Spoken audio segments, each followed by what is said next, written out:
Welcome to క్షణం TV.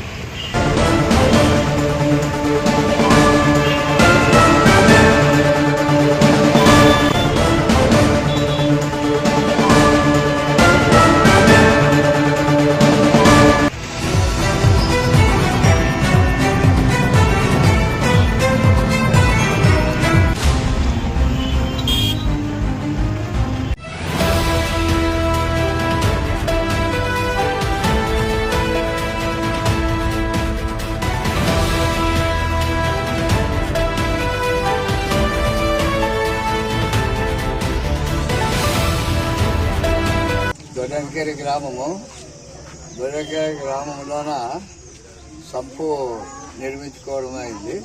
అయితే ఆ సంపు ఎందుకంటే నీటి సమస్య ఎక్కువ ఉంది కాబట్టి దాంట్లో నీళ్లు స్టాక్ చేసుకొని నీళ్లు లేట్ వచ్చినా తాగడానికి ఉపయోగపడతాయనే ధోరణితో సంపు నిర్మించుకోవడం జరిగింది.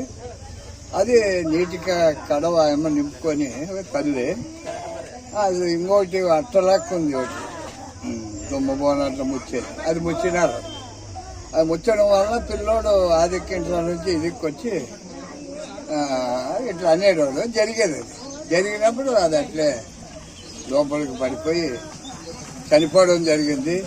గ్రామంలో ఇంకా ఎవరున్నా దయచేసి అట్లా సంపల్ని అజాగ్రత్తగా పెట్టుకోకుండా జాగ్రత్తగా అన్ని కూడా పిల్లలకి రాకోకుండా మూతని బందోబస్తు చేసుకొని సంపులు నిర్మించుకోవాలని కోరుకుంటున్నాం. ఇప్పుడు ఈరోజు వరుణ్ తేజ, ఆ పిల్లల పేరు వరుణ్ తేజ, 2 సంవత్సరాలు. ఒక కూతుర, 2 కొడుకులు, ఒక కూతుర. ఫస్ట్ పాప కూతుర, 2 కొడుకులు. నీ పేరు చెప్పండి. కానీ ఈరోజు ఏమి ఏడ్చినా రాదు, చాలా బాధాకరంగా ఉంది. అదిగాక ఆ పిల్లోడు చాలా హుషారు. ఒకసారి నిన్ను చూస్తే ఇట్లు పోతే పలకరించేది. అంత 2 సంవత్సరాల పిల్లోడు అయినా మరి ఇట్లా జరిగింది కాబట్టి దయచేసి మరీ దొడంకేరి గ్రామంలోనో ఎవరైనా అట్లా సంపులు ఉంటే వేరే గ్రామాల్లో కూడా దయచేసి ఈ సంపుల్ని జాగ్రత్తగా దాన్ని పెట్టుకోవాలా. తర్వాత దానికి బీగము అట్లాంటిది తయారు చేసుకొని వాకిలి నీళ్లు ఉన్నప్పుడే, నీళ్ళకి అవసరం ఉన్నప్పుడు తెరుచుకోవాలా, మరి బీగం వేసుకొని పెట్టుకోవాలా. దయచేసి వాకిలి ముందరే సంపులు పెట్టొద్దండి. వాకిలి ముందర పెట్టినప్పుడు పిల్లలు ఏమవుతుంది, ఇక్కడ నుంచి నడిచిపోతారు. కరెక్ట్ గా అది ముందు కనపడుతుంది. ఆ వయసుకి ఏం తెలియదు.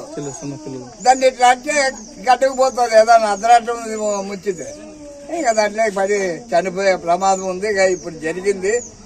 దయచేసి అన్ని గ్రామాలు కూడా ఇటువంటి దాన్ని ఆలోచించి ఈ సంపుల గురించి చాలా జాగ్రత్తగా ఆలోచించాలి. మరీ తెలుపుతున్నాము. మరి ఈరోజు మీడియా మిత్రులు కానీ ఈరోజు మాకు సహకరించి దయచేసి అన్ని మండలాలకి, జిల్లా మీద కూడా ప్రయత్నాలు చేసి ఈ సంపుల పైన ఖచ్చితంగా నిర్ణయం చేసి ఇటువంటివి లేకుండా బాగా శుభ్రంగా పెట్టుకొని వాకిలి ఉండేటట్లా చేసుకోవాలని కోరుకుంటున్నాను. నా పేరు వెంకటేశ్వరరావు, దొడంకేరి.